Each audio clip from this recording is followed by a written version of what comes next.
আল্লাহ কোন পর্বে জিজ্ঞাসা করছিলেন মালাকুল মউত রে যে অপারেশনে কখনো দিলে ব্যথা লাগছে? অপারেশন বোঝেন তো, যে তুমি যে নিয়ে যাও কখনো দিলে ধাক্কা লাগছে? কয় 2 বার লাগছে। কয় কোন 2 বার? কিতাবে লেখা আছে কোন 2 বার? বলছে বন্যা চলতেছিল, প্লাবন চলতেছিল, এক নারী প্রেগনেন্ট অবস্থায় কাঠের উপরে বাসতেছিল, আর ওইখানেই বাচ্চা প্রসব। ওই মুহূর্তে আপনি বলছিলেন যে বাচ্চা রেখা মাকে নিয়ে আসো। তখন বড় ধাক্কা লাগছে, চতুর্দিকে তো পানি আর পানি, কাঠের উপরে ভাসমান, মাকে যদি নিয়ে যাই তো বাচ্চার কি হবে? তখন একটু ধাক্কা লাগছিল। বলে দ্বিতীয় সাদ্দাত যখন জান্নাত কমপ্লিট করলো,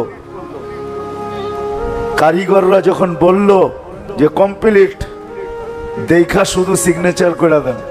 দেখা কি বাড়ি যখন কেউ বানায় তো বানায় তো রাজমিস্ত্রি, ঠিক না? যখন কমপ্লিট হয়ে যায় তখন মালিককে কি বলে, দেখেন তো ঠিক আছে কিনা, দেখা আমাদেরকে কমপ্লিট বইলা আমাদের বিল পরিশোধ করে দেন, ঠিক না? এই তো বলছে দেখা সিগনেচার করে দেন যে কমপ্লিট। যখন দেখার জন্য দরজায় ঢুকতে ছিল, ডাইন পা হোক আর বাম পা হোক, যেটা ঢুকাইতে ছিল, আল্লাহ বলছেন মাটিতে লাগার আগে উঠায় নিয়ে আসবে। মাটিতে লাগার আগে এরকম ঢুকাইতেছে, মাটিতে লাগার আগে উঠায় নিয়ে আসবে। কয় যে ওই দিন বড় ধাক্কা লাগছে, যে বানাইলো জান্নাত, একটু দেখা গেলে কি হইতো, ঠিক না? একটু দেখা গেলে কি হইতো? একটু দেখতেও দিলেন না। এত খরচ করে বানাইলো, এত ডিজাইনার দিয়ে বানাইলো, আপনার প্রতিযোগী ছিল বটে, আপনার প্রতিযোগিতায় জান্নাত বানায় ফেলছে, কিন্তু একটু দেখতো যে বানাইলো কি। তা আল্লাহ বলে ওই কাঠের উপরে বাচ্চাটাই এই বাচ্চাটা, কাঠের উপরের বাচ্চাটাই এই বাচ্চাটা, যে আমার বিরুদ্ধে জান্নাত প্রস্তুত করছে। এটা আলাদা আলোচ্য বিষয় চলে যাবে, কিন্তু আমি বুঝাইতে চাইতেছি উঠায় নিয়ে যাবে, পিছনে কি এটাও দেখবে না, সামনে কি এটাও দেখবে না, হুকুম হবে, সীমা রেখায় পা দিবে, উঠায় নিয়ে চলে যাবে। কিন্তু সত্য এটাই হলো যে আমাকে মানুষ গড়তে হবে। মানুষ, শুধু মানুষ হিসেবে জন্ম নিলে হবে না। জন্ম দেওয়া, অস্তিত্ব দেওয়া আল্লাহর দায়িত্ব ছিল। আল্লাহ নিজ ইচ্ছায় মানুষ হিসাবে অস্তিত্ব দিয়েছেন, ঠিক না? অন্য কিছু দিলে কি আল্লাহর বিরুদ্ধে স্লোগান দেওয়া যেত? না, অভিযোগ করা যেত? কোনো অভিযোগ না, কোনো স্লোগান না, সদ ইচ্ছায় মানুষ বানাইছেন। মানুষ বানানো দরকার ছিল, সদ ইচ্ছায় বানায় দিছেন।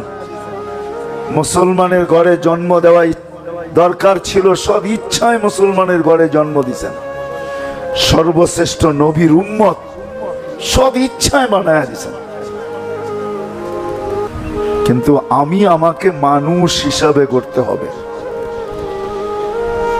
যদি আমি এই কথা বিশ্বাস করি যে আমি আল্লাহর কাছে যাব, আর আমরা সবাই আল্লাহর কাছে যাব, যে আল্লাহর কাছে যাওয়াকে বিশ্বাস করে রব্বে কাবার কসম, তাকে নিজেকে মানুষ হিসাবে গড়তে হবে।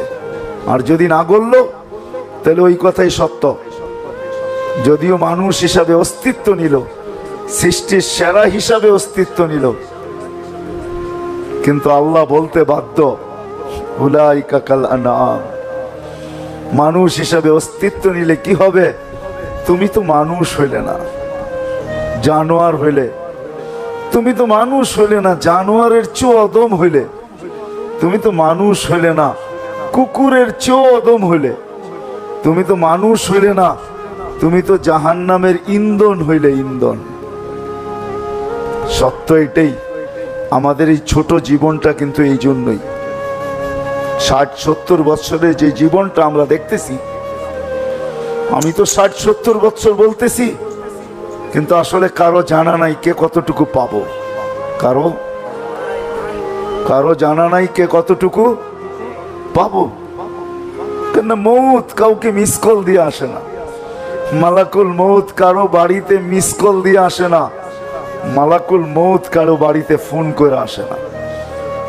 মালাকুল মৌত কারো বাড়িতে চিঠি দিয়ে আসে না, খবর দিয়ে আসে না। সত্য এটাই। বহুত মানুষের অভিযোগও ছিল যে আমনে একটু বইলা আসলে কি হয়। তো মালাকুল মৌতের উত্তরও আছে, তুমি কত চিঠি চাও? তোমার কাছে চিঠি তো কম আসে নাই।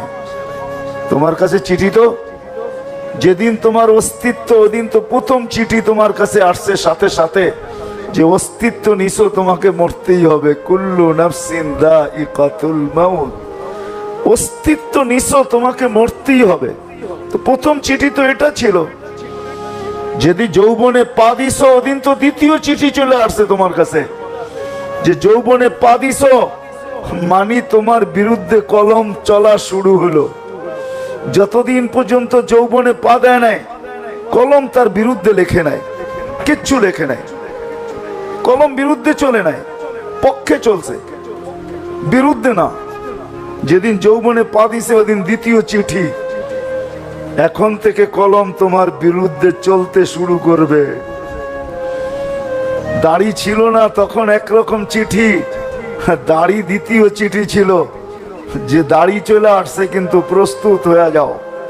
দাড়ি চলে আসছে, কাঁচা ছিল, দুই একটা সাদা হতে যখন শুরু করলো তা আরেক চিঠি, এটাও একটা চিঠি।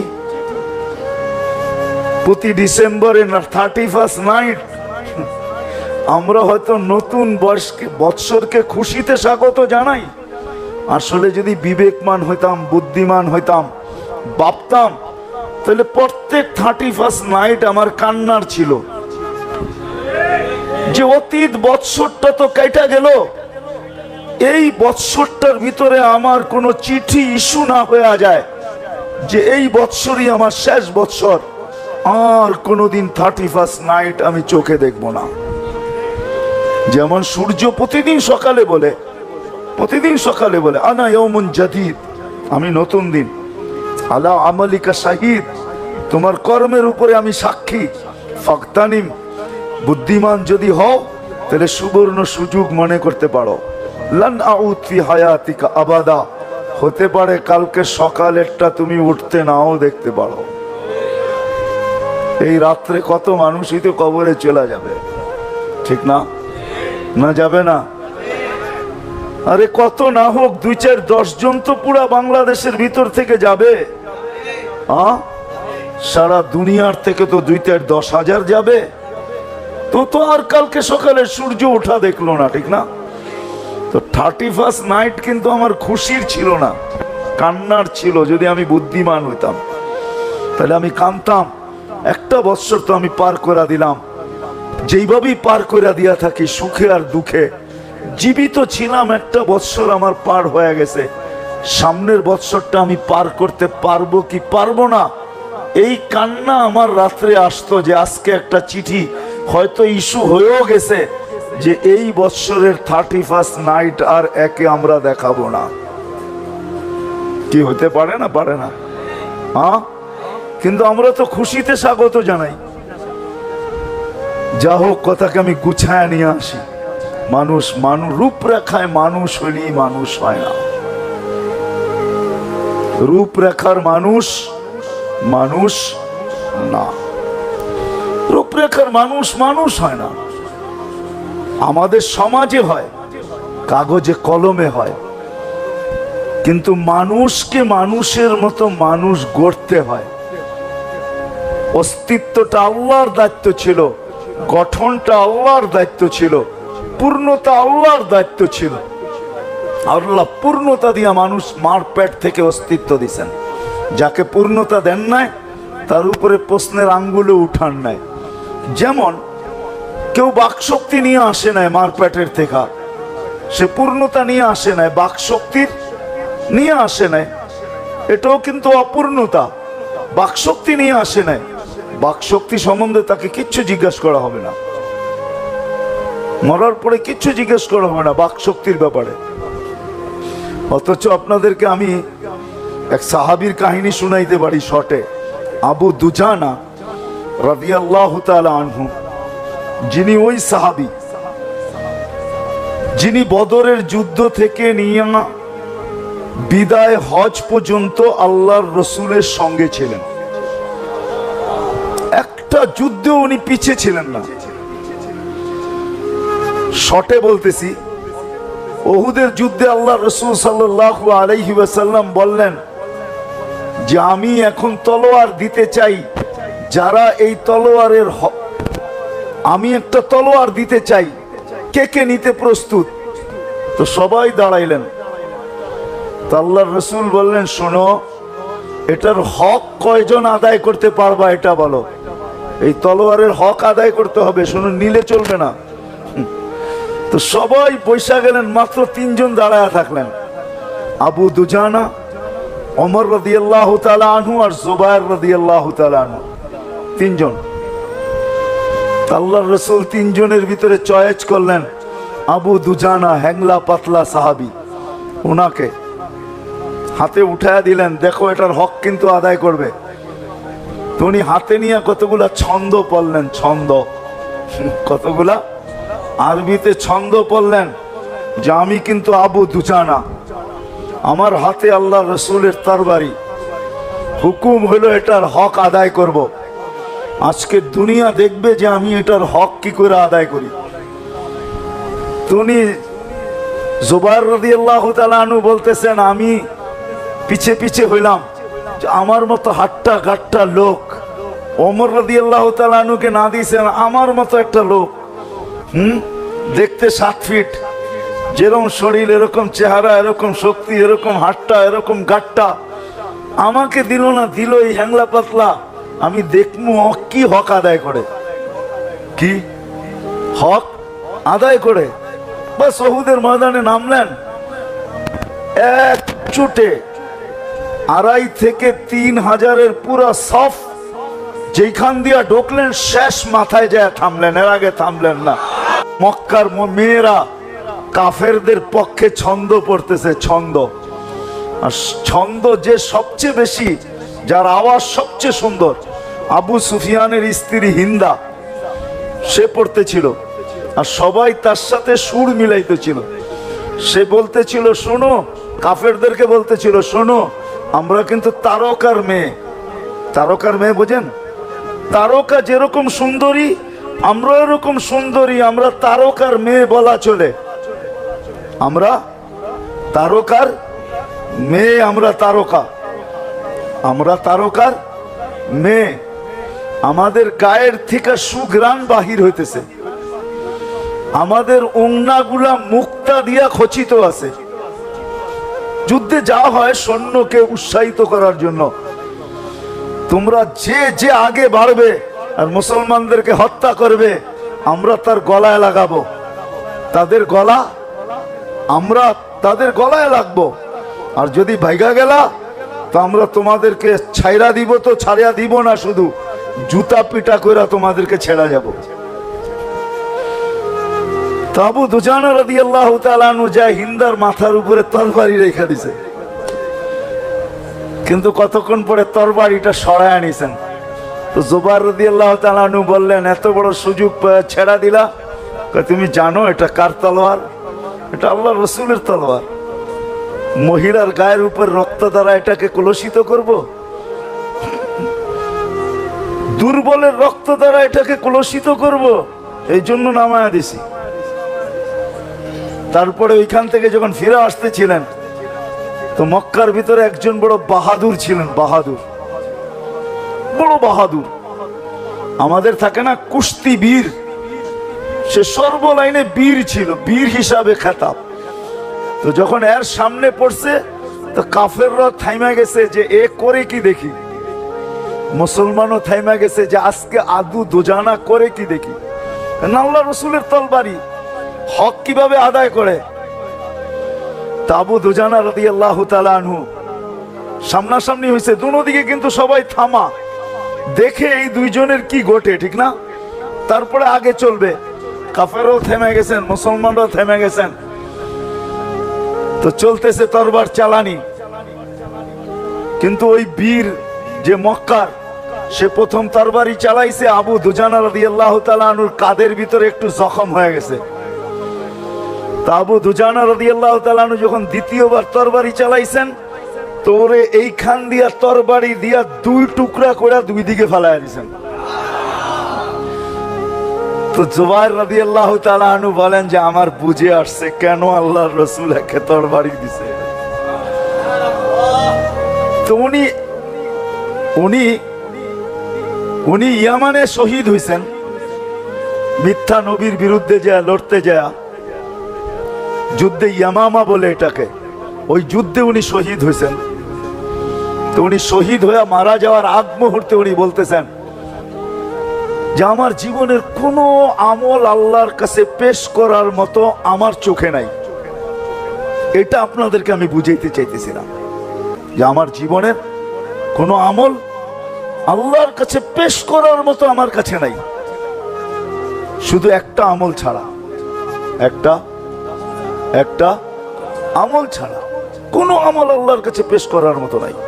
অথচ উনি বদরি, এমন কোন যুদ্ধ নাই বদরের যুদ্ধ থেকে নিয়ে বিদায় হজ পর্যন্ত উনি আল্লাহ রসুলের পাশে না ছিলেন। আর যিনি আল্লাহ রসুলের তলোয়ারের হক আদায় করছেন এরকম সাহাবী, কিন্তু উনি বলতেছে আমার কাছে কোনো আমল নাই আল্লাহর কাছে পেশ করার মতো, শুধু একটা ছাড়া। বলছে সেটা কি? বলছে আমার এই জবান দিয়ে আমি কাউকে আজ পর্যন্ত কষ্ট দেই নাই। এটা দিয়া কাউকে, এটা বুঝানোর জন্যই এতটুক কাহিনী আপনাদেরকে বুঝাইলাম। আমি জবান দিয়ে কাউকে কষ্ট দেই নাই, জবান দিয়া কাউকে কষ্ট দেই নাই, জবান দিয়া কাউকে কখনো কাউকে কোনো কটু কথা বলি নাই, কষ্ট দেই নাই। হইতে পারে এই আমলটাই আমার কাজে লাগবে। তো মানুষ নিজেকে মানুষ গড়তে হয়, জন্ম নিলেই মানুষ হয় না, নিজেকে মানুষ গড়তে হয়। বাকি আল্লাহর করণীয় আল্লাহ কমপ্লিট করছেন। যেটা বুঝাইতে বুঝাইতে এই পর্যন্ত আসছিলাম যে আল্লাহ অস্তিত্ব দিছেন, যার জবান নাই এখান থেকে, যার বাক শক্তি নাই এখান থেকে বাহির হয়ে গেছে। যার বাক শক্তি নাই তার বাক শক্তির কোনো হিসাবও নাই, হিসাবও নাই।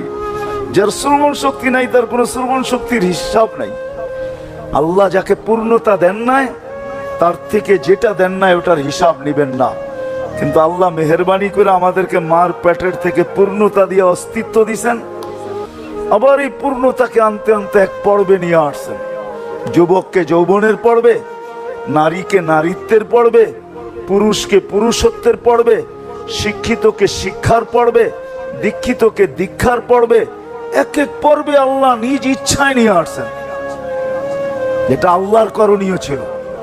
কিন্তু আপনার আমার করণীয় এতটুকুই যে নিজেকে মানুষের মতো মানুষ তৈরি করা। ওই যে বললাম না, চলে যেতে হবে। আমি হয়তো সময়ের গতির অপেক্ষা করি, কিন্তু আমার জীবনের গতিটা কোনোদিন আমার জন্য অপেক্ষা করবে না। সে গড়াইতে গড়াইতে গড়াইতে গড়াইতে চলতে চলতে চলতে চলতে চলতে আমাকে কোনো না কোনো মুহূর্তে ওই রেখার উপরে দাঁড় করায় দিবে, যে রেখায় দাঁড় হইতে দেরি মালাকুল মউত আমার বুকে হাত রাখতে দেরি করবে না, আমাকে উঠায় নিতে দেরি করবে না, আমি চলে যাব।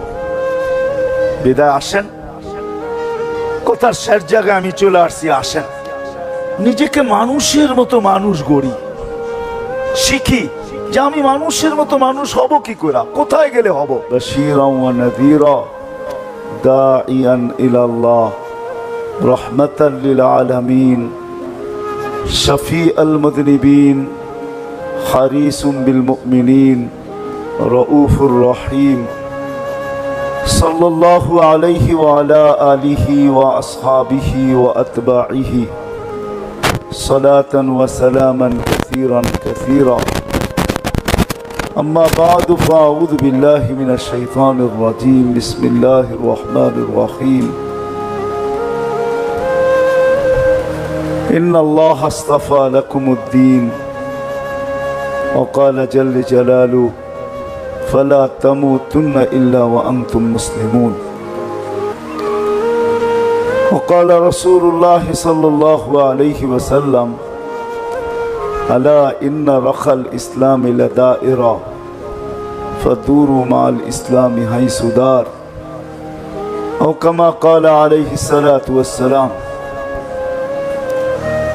উক্ত ইসলাহী মাহফিলের সম্মানিত সভাপতি, উপস্থিত ওলামায়ে কেরাম, কাছে বা দূরের থেকে আগন্ত মুসলমান ভাইয়েরা, যেই পর্যন্ত লাউড স্পিকারের আওয়াজ পৌঁছতেছে, যদি শোনার সুযোগ থাকে তো পর্দার অন্তরালে মা ও বোনেরা, কোরআন হাদিস থেকে যতটুকুই তেলাওয়াত করলাম আশা রাখি একই সামনে রেখে কিছু কথা রাখব। সাথে সাথে সকলের কাছে অনুরোধ, কথাগুলো ধ্যান খেয়াল একাগ্র চিত্তে মনোযোগ সহকারে শুনব, সাথে সাথে দোয়া করব আল্লাহ আমাদের সবাইকে বুঝার, শিখার, মানার তৌফিক দান করেন।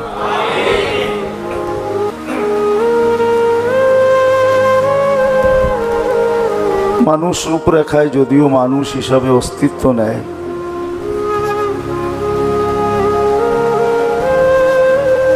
শুধু রূপরেখায় মানুষ হিসাবে অস্তিত্ব নিলেই মানব সমাজে মানুষ হিসাবে পরিচিত বটে, কিন্তু যে আল্লাহ আমাদেরকে মানুষ হিসাবে অস্তিত্ব দিয়েছেন সদ ইচ্ছায়,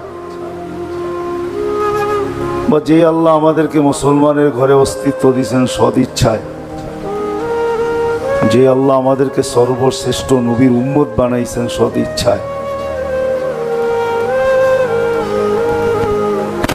শুধু রূপরেখা নিয়ে মানুষ জন্ম নিলেই মানুষ হয় না।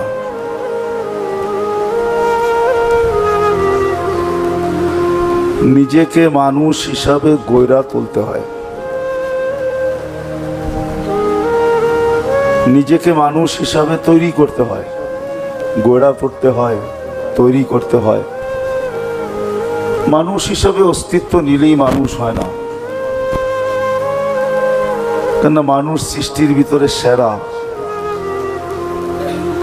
মানুষের চেয়ে শ্রেষ্ঠত্ব আল্লাহ কাউকে দেন নাই আর কাউকে দিবেনও না। একমাত্র আল্লাহর সিদ্ধান্ত এটাই যে মানুষই সৃষ্টির সেরা। ওয়ালাকাদ কাররামনা বনি আদম। যদি মানুষ হিসাবে অস্তিত্ব নিলেই মানুষ হইতো, তাহলে আল্লাহ মানুষকে কোনোদিন না জানোয়ার বলতেন, না এর চেয়ে অধম বলতেন, না কুকুরের ন্যায় বলতেন, না মানুষ কোনোদিন জাহান্নামের ইন্ধন হইতো। সৃষ্টির সেরা, এটা জাহান্নামের ইন্ধন হয়তো হয় কি করে? যাকে সৃষ্টির ভিতরে শ্রেষ্ঠত্ব দিয়েছেন আল্লাহ, অন্য কেউ দিলে হয়তো ভাবা যাইত, কিন্তু আল্লাহ যাকে শ্রেষ্ঠত্ব দিয়েছেন সে জাহান্নামের ইন্ধন হয় কি করে? অথচ কোরআন কিন্তু সব শব্দগুলোই বলছেন। মাসালহুম উলাইকা কাল আনাম, এটাও কোরআনের শব্দ। বালহুম আযাল, এটাও কোরআনের শব্দ। মাসালুহুম কামাসালিল কালব, এটাও কোরআনের শব্দ। উকুদুহান নাস, এটাও কোরআনের শব্দ। জানোয়ার তো জানোয়ার, সর্বশেষ বললেন জাহান্নামের ইন্ধন। তো বোঝা গেল মানুষ মানুষ হিসাবে অস্তিত্ব নিলে মানুষ হয় না। চাই সে যেখানেই অস্তিত্ব নেক, মক্কার পেটের ভিতরও যদি তার জন্ম হয়, কুরাইশের জন্ম মক্কার পেটের ভিতরে,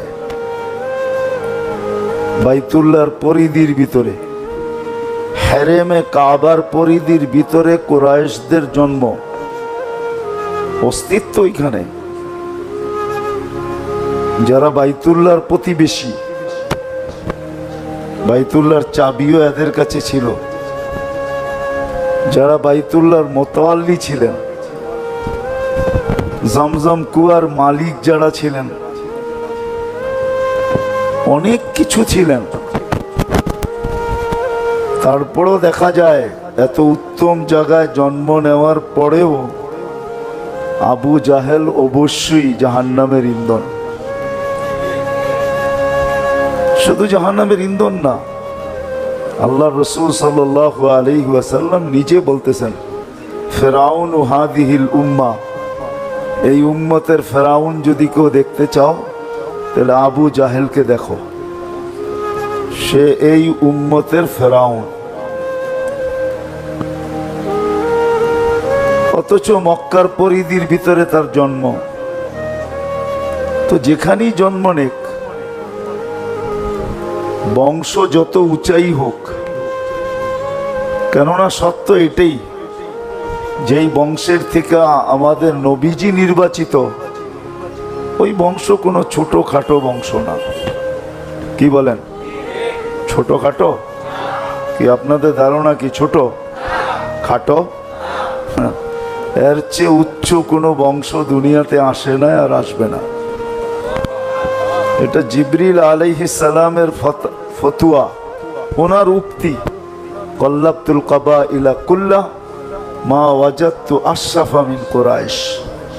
কুরাইশের থেকে উত্তম কোনো বংশ আল্লাহ তৈরি করেন নাই। কেননা নবীরা সদা সর্বদা উচ্চ বংশের ভিতর থেকে আসেন। আর দুজাহানের বাদশাহ যেই বংশ থেকে আসবে, ওই বংশটা সারা দুনিয়ায় সবচেয়ে উঁচা হওয়া, এটাই স্বাভাবিক, এটাই বাস্তব। যার চেয়ে উঁচা কোনো বংশ নাই। জন্ম নেক না উঁচা বংশে, জন্ম নেক না উঁচা জায়গায়। রূপরেখায় যদি মানুষ মানুষ হইতো, হ্যাঁ আমাদের সমাজে হয়, খাতা কলমে হয়, এই দুনিয়ায় হয়, কিন্তু আল্লাহর কাছে রূপরেখায় যদি মানুষ মানুষ হইতো, তাহলে কবির কথাটা কিছু না কিছু হইলেও সত্য হইতো। কোন ফার্সি কবি বলছেন, মানুষ যদি রূপরেখায় মানুষ মানুষ হইতো, তা আল্লাহর রসুল সাল্লাল্লাহু আলাইহি ওয়াসাল্লাম আর আবু জাহেলের গঠনগত দিক দিয়া অনেক কাছাকাছি ছিলেন, অনেক অনেক কাছাকাছি ছিলেন। নাহলে কবি কেন লিখবেন, গর্বা সুরত আদমি গর ইনসাবুদে, আহমদ ও আবু জাহেল এক সাবুদে। দুইজন গঠনের দিক দিয়ে কাছাকাছি ছিল, বেশি একটা দূরত্ব ছিল না, কাছাকাছি। রূপরেখায় গঠনের দিক দিয়া কাছাকাছি ছিলেন, বাহ্যিক দৃষ্টিতে কাছাকাছি ছিলেন। তো মানুষ রূপরেখায় মানুষ হয় না। চাই যেখানেই জন্ম নেক, চাই যেই বংশেই জন্ম নেক, চাই যেমন কুলেই আসুক। কুল চিনেন? কুল, কুল চিনেন? চিনেন না? মা বাবার কুল বলে না? যেমন কুলেই আসুক, যেমন কুলেই আসুক। নবীদের চেয়ে উত্তম কোনো কুল হয় না, হয়? হ্যাঁ, নবীদের চেয়ে উত্তম কুল আর হয় না। তারপরে ওই নবী যিনি প্রথম সারির 5 জনের ভিতরে একজন, 5 জনের ভিতরে একজন, যিনাকে আদমে সানি বলা হয়। মানব জাতির বিকাশ দ্বিতীয়বার যেখান থেকে ঘটা শুরু হলো, আদম আলাইহিস ইসলাম থেকে ঘটছে বটে, কিন্তু নূহ আলাইহিস ইসলাম পর্যন্ত আইসা আবার এক প্রলয় আসছে, তুফান আসছে, এক দুর্যোগ আসছে, সমস্ত মানুষ মাটিতে মিশে গেছে। যেই কজন নৌকাতে ছিল ওই কজনই ছিল, বাকি সব মাটির সাথে মিশে গেছে। আবার ওইখান থেকে মানুষের উৎপত্তি। ওরকম নবী রসুলের কোল থেকে আসছেন, ওই কোলে জন্ম, কিন্তু আল্লাহ মানুষ বলতে চাইতেছেন না। আল্লাহ বলতে চাইতেন ইন্নাহু লাইসা মিন আহলিক ইন্নাহু আমালুন গায়রু সালেহ। আমরা একটা মানুষ হিসেবে গণ্য করতে চাইতেছি না, এই জাহান্নামের ইন্ধন হিসাবে গণ্য করতে চাইতেছি। যদিও কোলটা আপনার, কার? নবীর কোল, ঠিক না? রসুলের কোল, ঠিক না? তারপরও মানুষ হিসাবে গণ্য করতে চাইতেছেন না। তো বুঝা গেল মানুষ। মুস্তাকুর নবী সাহেবও আসবে, খুব আপনাদেরকে শোনাবে। এই জন্য আমি কথা দীর্ঘায়িত করতে চাইতেছি না, অল্পতে শেষ করতে চাইতেছি।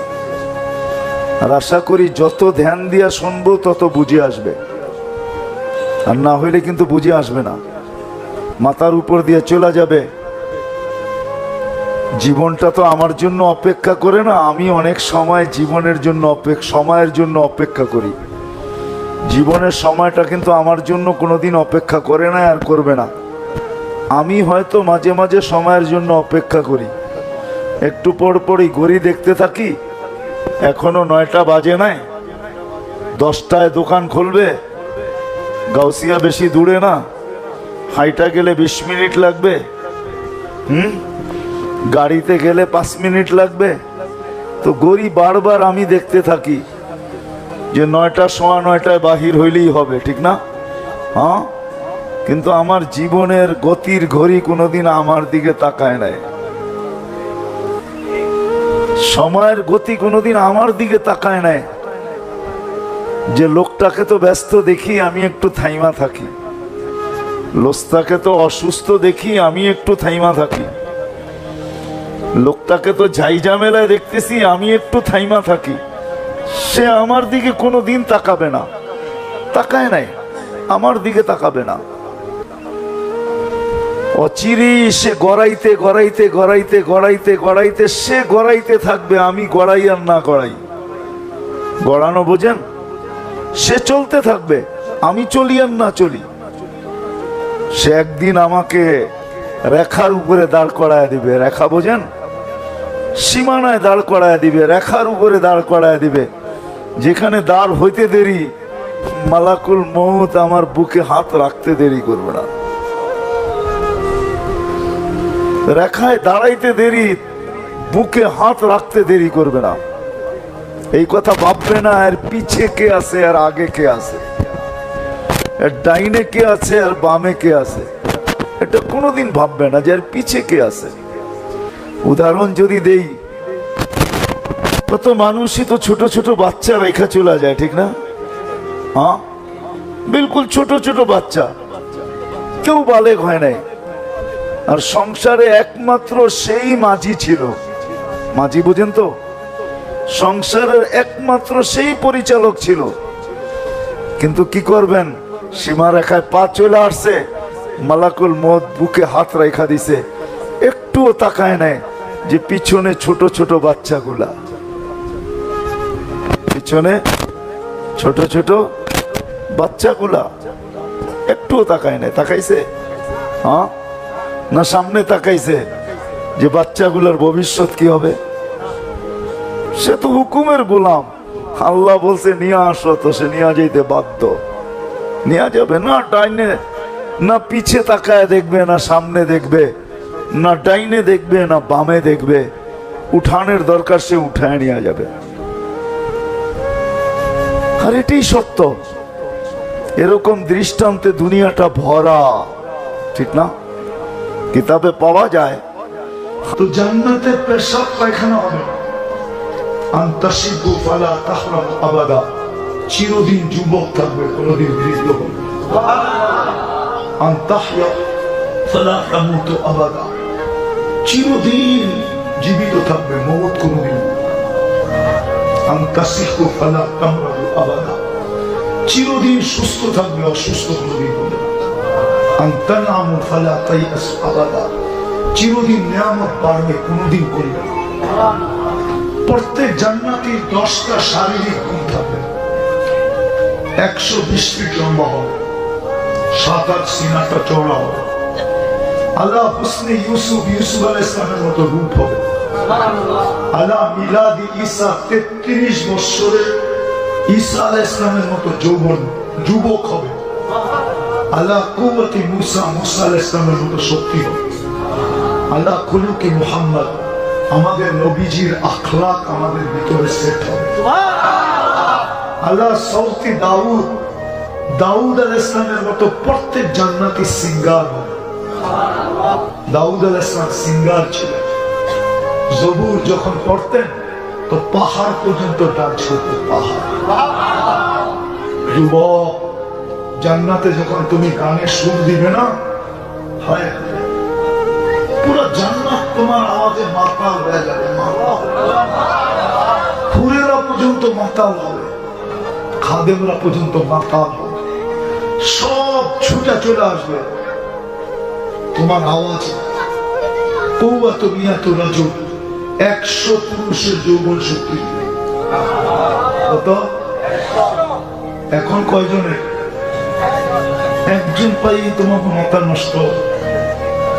14 তারিখে দেখলে মনে হয় মাথা নষ্ট, ঠিক না? একজনেরটা পাইয়া মাঝে মাঝে তো দেখি তোমাকে রাস্তা দিয়ে যেতে যেতে 2-3জন বইয়া মোবাইল দেখতেছে। মাঝে মাঝে ভাবি একজনেরটা পাই এরকম মাথা নষ্ট। 100 পুরুষের যৌবন শক্তি দিদিন দিদি, ওরা করবেটা কি? কি করবা? এই জন্য আল্লাহ ব্যবস্থাও রাখছে, জান্নাতে ডেলি 100 বার ব্যবহার করবে। কতবার? মানে ফিডার খায়, কিচ্ছু বুঝে। এই জন্য তো পার 15 মিনিটে একবার 14 তারিখ হবে। 15 মিনিট পর পর তোমার কাছে কল আসবে, কল ছবি সহ, তার ইলাইয়া আমার কাছে আজ দেখা যা আল্লাহ কি বানায় রাখছে। কল আসতে দেরি, আল্লাহ তোমার জন্য সুপার বাইক বানায় রাখছে, ডানাওয়ালা বাইক। এই দুনিয়ার পচা বাইক, এটারে ডিজিটাল বলা চলে, কিন্তু সুপার ডিজিটাল বলা চলে না। সুপার ডিজিটালটা তো জান্নাতে আছে, উঠবে আর চোখের পলকে উড়ে যায় না। তোমাকে দেখবে, একটা হাসি দিবে, সারাটা জান্নাত আলোকে আলোকিত হয়ে যাবে। এই জন্যই তো আল্লাহ রাসূল বলছে, যদি আজকে হাসি দেয় তো সারাটা দুনিয়া আলোতে ফকফকে হয়ে যাবে, সারা দুনিয়া আলোতে আলোকিত হয়ে যাবে।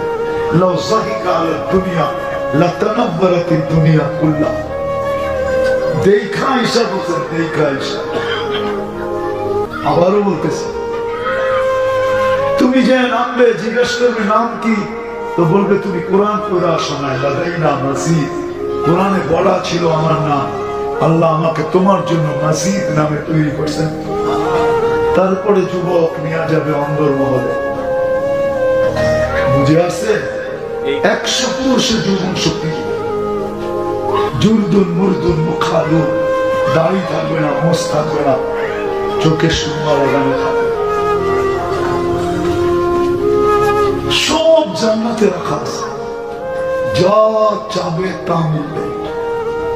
যুবকরা কয় আসলটাই তো কম নাই, জান্নাতে গান আছে কিনা? গান, দুনিয়ার গান কয় মিনিটের? 3 থেকে 4 মিনিটের। লম্বা হইলে হয় আ ও করতে করতে লম্বা করে, ঠিক না? একটু আ করে, একটু উ করে, ঠিক না? জান্নাতের গান টানা 40 বছর। এখন তো মাঝে মাঝে দেখি তোমাকে গান শুনতে শুনতে যখন মাথার টান নষ্ট হয়ে যায়, তখন মোবাইলের টাচ করে আবার চুমো দেয়, ঠিক না? কি সিংড়ি কই, তুমি কই হাত লাগাইলা, চুমা দিলা কই, ঠিক না? ও যুবক, পচলে কি এরমই পচে নাকি? ও কই তুমি হাত লাগাইলা কই, চুমা দিলা কই? এটা কি হজরে আসওয়াদ নাকি যে চুমা দিলে গুনাহ মাফ হয়? কই চুমা দিলা? আল্লাহ তো তোমার জন্য বানায় রেখে দিছে। 40 বছর গান শোনাবে, তোমার মন বলবে না। তারপরে বলবে শুধু গানই শুনবি, আর কোনো কাহিনী নেই, চল কামরা করে কাহিনী দেখাই। বানায় বোঝে না। আল্লাহ বানায় রেখে দিছে জান্নাতে গান আছে, নাচ আছে। মাঝে মাঝে আল্লাহ বলবে গান শুনবে, স্টেজ জান্নাতে লাগবে, স্টেজ প্রথম সিঙ্গার শোনাবে ফেরেশতা। আল্লাহ জিজ্ঞেস করবে কেমন শুনলি, তো বলবে লাকানের মৌতুল্লাহ মতুনা। আল্লাহ যদি মৌত থাকতো তো আওয়াজের চমকারে বেড়ে দিতাম, এরকম আওয়াজ। আল্লাহ বলবে এর চেয়ে সুন্দর, আমাদের কোনো ধারণা নেই। আল্লাহ ডাকবে তালিয়া দাউদ, দাউদ আলাইহিস সালাম শোনাবে, বলবে এর চেয়ে সুন্দর, বলবে আল্লাহ ধারণা নেই। আল্লাহ ডাকবে তালিয়া হাবিবি তালিয়া মুহাম্মদ, আমাদের নবীজি এসে শোনাবে সূরা ইয়াসিন। তারপরে আল্লাহ জিজ্ঞেস করবে এর চেয়ে সুন্দর, তো বলবে আল্লাহ তিনবার তো বললাম, ধারণা নাই। তা আল্লাহ বলবে রেজওয়ান সোনা পর্দা আমি নামবো। আল্লাহ রহমান শোনাবে। যুবক, জান্নাতে কান রাখা আছে, ওই জান্নাত দিয়ে তোমাকে কিনতে চেয়েছে, কিন্তু কিনবে যদি তোমার ভিতরে রং থাকে। রং দেখে কিনবে, নেবে কিনবে না। বুঝাইতে পারলাম? শুধু এখানেই শেষ না, জান্নাতের নাচ আছে, নাচ। দুনিয়ার নাচ কতক্ষণ বলো? 10 মিনিট। কমর কতক্ষণ দুলাইতে পারে? 10 মিনিট পরে তো ট্যাপ কাই দেওয়া যায়, ঠিক না? জান্নাতে 40 বছর নাচ। এক এক পায়ের ঝংকার থেকে 1 লক্ষ কালার বাড়ি হবে। তোমাদের ডিস্কোতে কয়টা কালার? ডিস্কোতে যে কালার ফিট করে কয়টা? 12-13টা। এক এক পায়ের থেকে 1 লক্ষ কালার বাড়ি হবে। 2 পায়ের থেকে 2 লক্ষ কালার থাকবে প্রত্যেক পায়ের ঝংকারে। 40 বছর এক কালার দ্বিতীয়বার রিপিট হবে না। শুধু নাচবে না, 3 কিলোমিটারের লেহেঙ্গার ঘের যখন উঠাবে মারবে, 3 কিলোমিটার নিয়ে এরকম ফিরা উঠবে। যুবক, 40 বছরে তোমার মন পড়বে না, তারপরে বলবে চল শুধু নাচি দেখবি, আর কিছু নাই, চল ভিতরে করে খুলে দেখে আল্লাহ কি বানায়। হাঁটু পর্যন্ত বানিয়েছেন মুশকি দিয়া, কমর পর্যন্ত আম্বার দিয়া, কাঁধ পর্যন্ত সাফরান দিয়া, চেহারাটা বানাইছেন হোয়াইট কাফুর দিয়া। 120 ফিট লম্বা, চুল দিয়েও 120 ফিট লম্বা। আল্লাহ রসুল রূপের বর্ণনা দিছে। রূপ বলছে আঙ্গুলের পুর যদি দুনিয়ার উপরে এরকম ধরে তো টর্চ লাইটের মতো আলোতে আলোকিত হয়ে যায়। একটা চুল যদি আকাশের নিচে নাড়া দেয়, সারা দুনিয়া সুগ্রামে মুভিত হয়ে যায়। সারা দুনিয়া মুভিত। যদি 7 সমুদ্রে থুতু দেয়, পানিগুলা মধুর মতো মিষ্টি হয়ে যায়। এবার যুবক একটু চিন্তা করো, ওই ঠোঁট যদি ঠোঁটে লাগে তো কেমন মজা হবে। চোখ বন্ধ করে একটু ভাবো না, কেন মোবাইলে টাচ করে যদি চুমা দিতে পারো, তোমার জন্য বানাইছে, সামনে থাকলে বুঝি সুপিয়ে সুপি। হুজুরও তো ছাড়বো না, তোমরা কেমনে ছাড়বো? ঠোঁটে ঠোঁট লাগলে তো একদিনে, আমার তো বিশ্বাস 2-1 বছরের মধ্যে ছাড়বো না। কেননা হাদিসে পাওয়া যায় সবার শেষে যে জান্নাতে যাবে, ও জান্নাতের হুর দেখা 40 বছর শুধু এক দৃষ্টিতে তাকায় থাকবে। রূপ দেখা পাগল হয়ে যাবে। 40 বছর পর গালে চিমটি কেটে ওকে বসে আনবে। হুর বলবে খালি চেহারাই দেখবি, আর কিছু কাহিনী নেই, চল কামরা করে কাহিনী দেখে।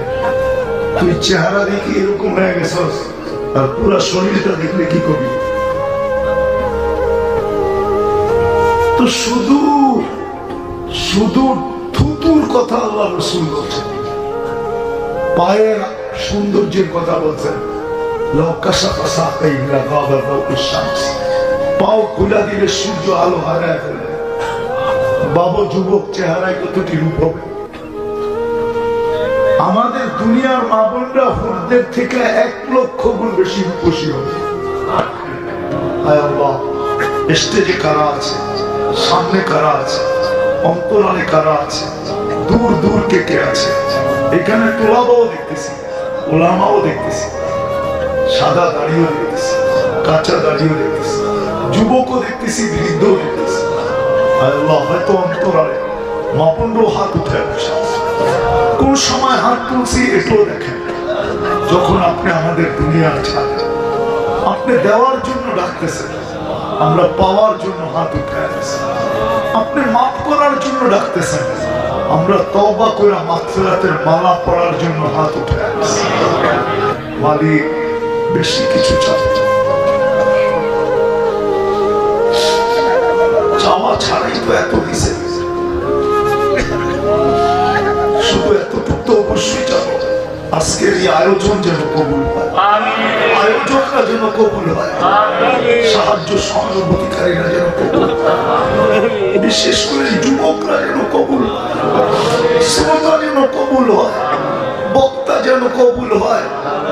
আল্লাহ, শুধু এই কল্যাণ দিনা আজকে যেন পুরা বন্দরটা কবুল, পুরা নারায়ণগঞ্জ কবুল হয়, এর প্রত্যেকটা বাচ্চা বাচ্চা কবুল হয়, নারী পুরুষ কবুল হয়, যুবক বৃদ্ধ কবুল হয়।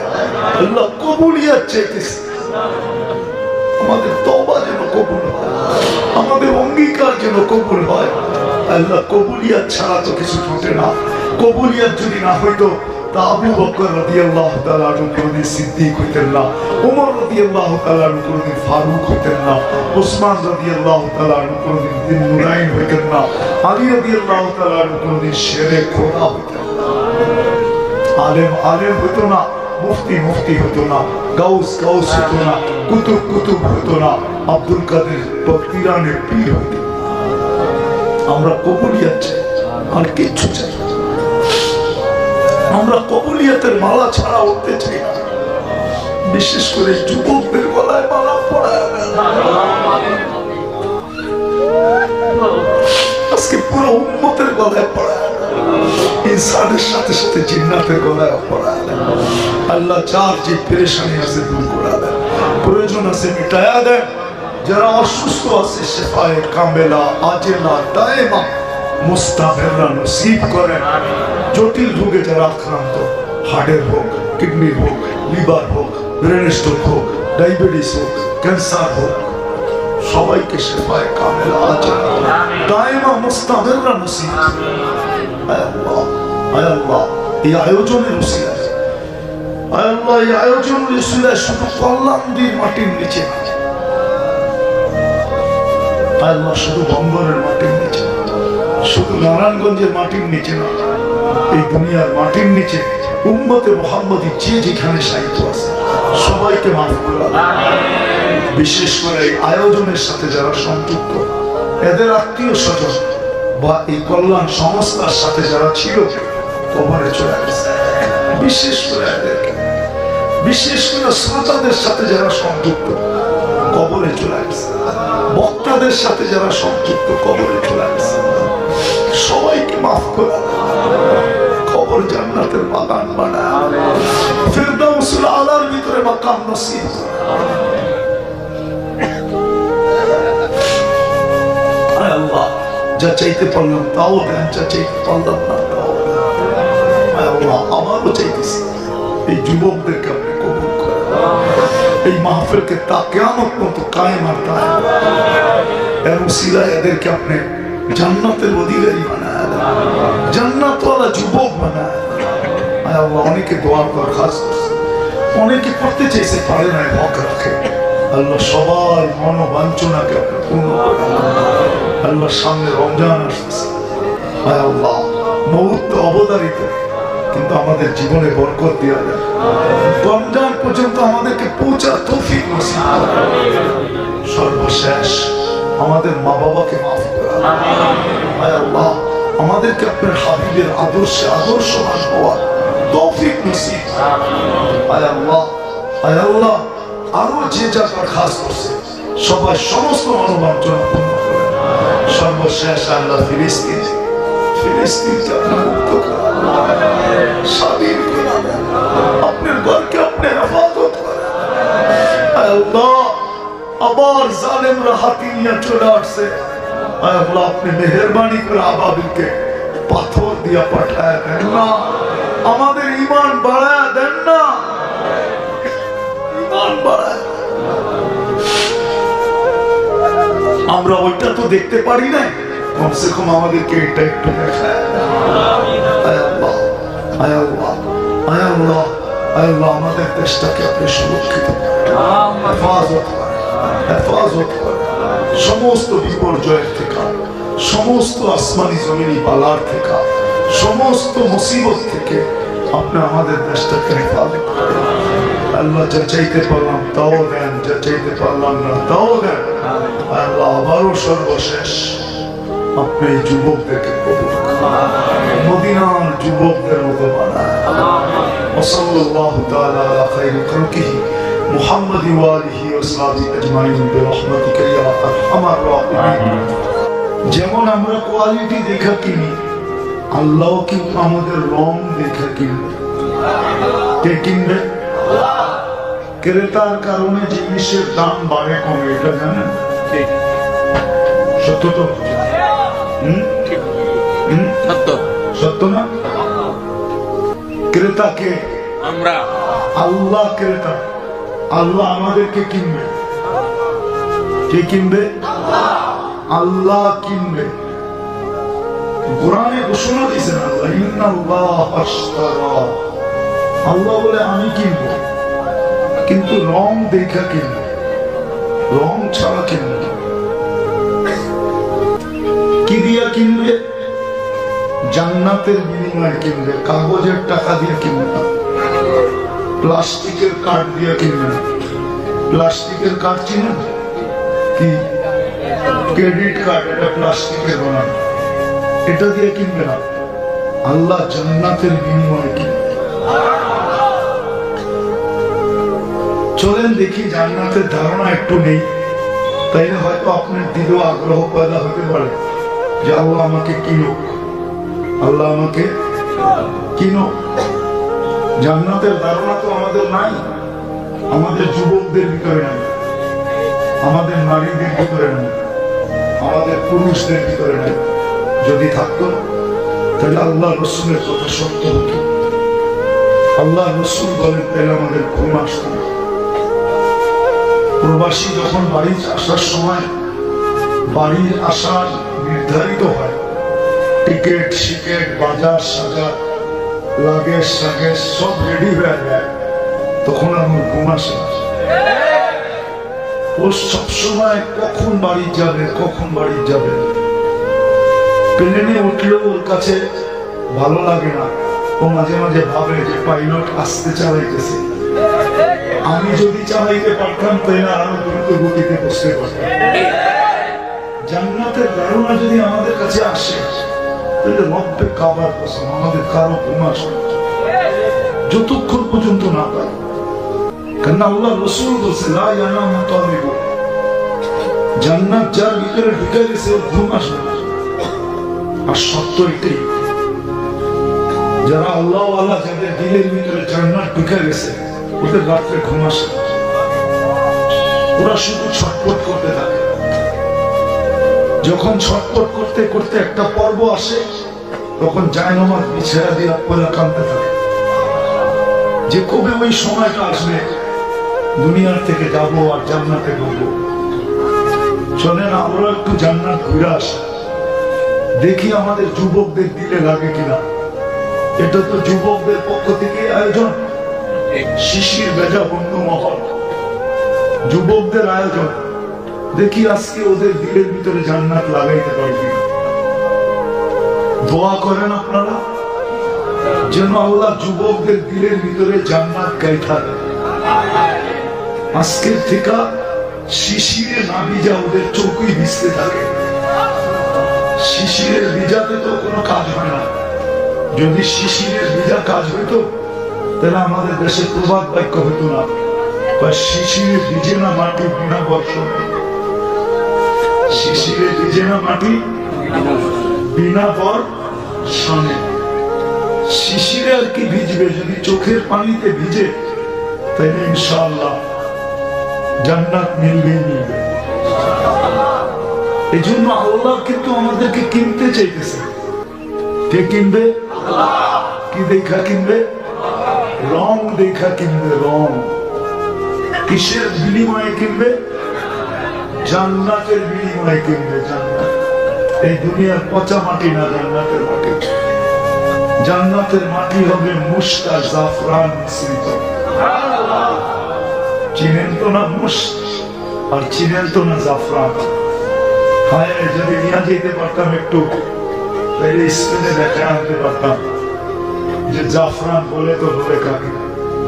শত শত মাইল জাফরানের বাগান, কি তার কালার, ঠিক না? আর কি তার ঘ্রাণ। এটা তো দুনিয়ার জাফরান। জান্নাতের জাফরান তো হচ্ছে কোটি গুণ বেশি ঘ্রাণ হবে, কোটি গুণ বেশি কালার হবে।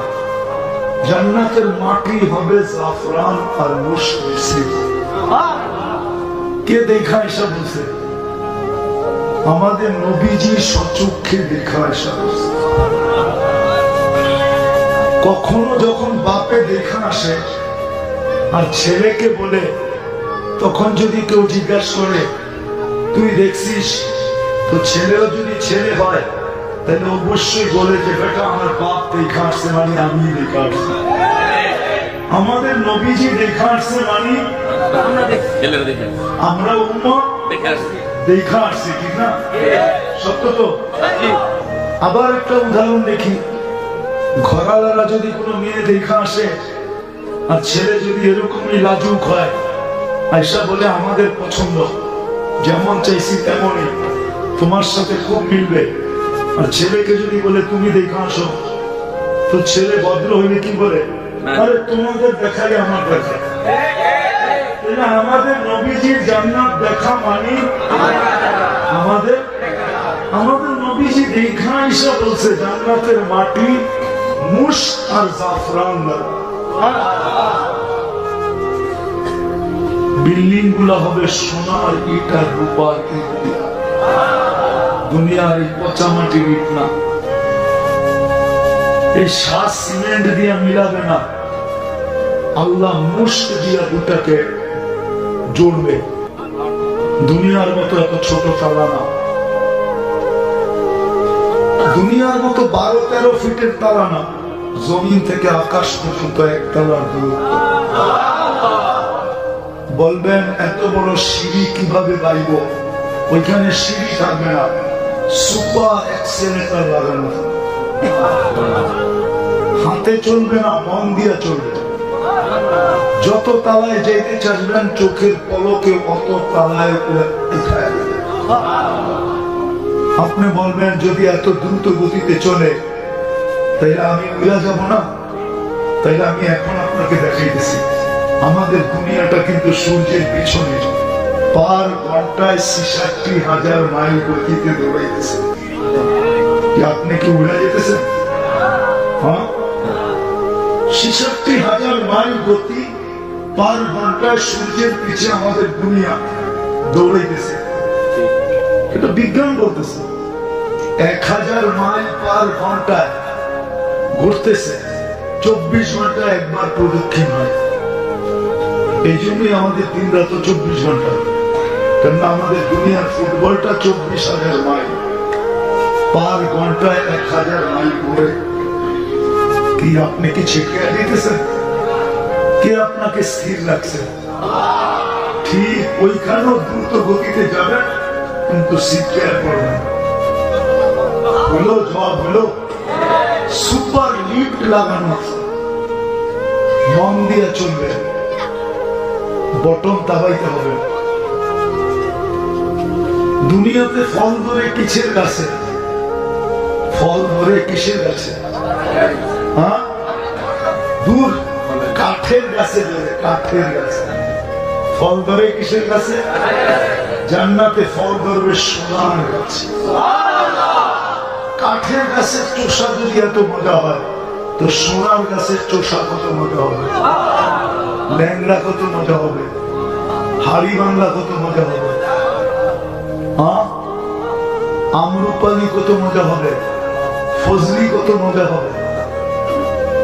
10 টাকা কেজির কাঠের গাছে যদি ফল এত সুন্দর গ্রান হয়, তাইলে 1 কোটি টাকা কেজির সোনার গাছের ফলে কত রং আর কত কালার হবে।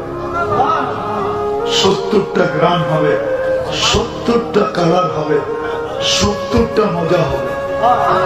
প্রত্যেক কামড়ে কামড়ে মজা চেঞ্জ হবে। 70 বার ডেলি পোশাক চেঞ্জ করবে। কে আছে আমার দুনিয়াতে এত বড় লোক যে 70 বার কাপড় চেঞ্জ করে? আচ্ছা, যদিও করলো তাইলে বাড়িওয়ালারা বলবো তার সিনা গেছে, পাবনায় নিয়ে যায়, কাপড় চেঞ্জ করে গেল। ঠিক না? জান্নাতে 70 বার চেঞ্জ করবে। এই দুনিয়ার সুতার কাপড় আল্লাহ নূরের আলো দিয়া সুতা বানাবে, ওটা দিয়া কাপড় বানাবে। কাপড় দর্জি বানাবে না, আল্লাহ কুদরত দিয়া বানায় পাঠাবে। জান্নাতে কোনো ওয়াশিং মেশিন নেই, ধুবি নাই, ওয়ান টাইম ইউজ। আজকে যেটা ইউজ করছে এটা আর জীবনে কোনোদিন শরীরে আসবে না। জান্নাতে পুরান কাপড় রাখার কোনো আলমারি নেই।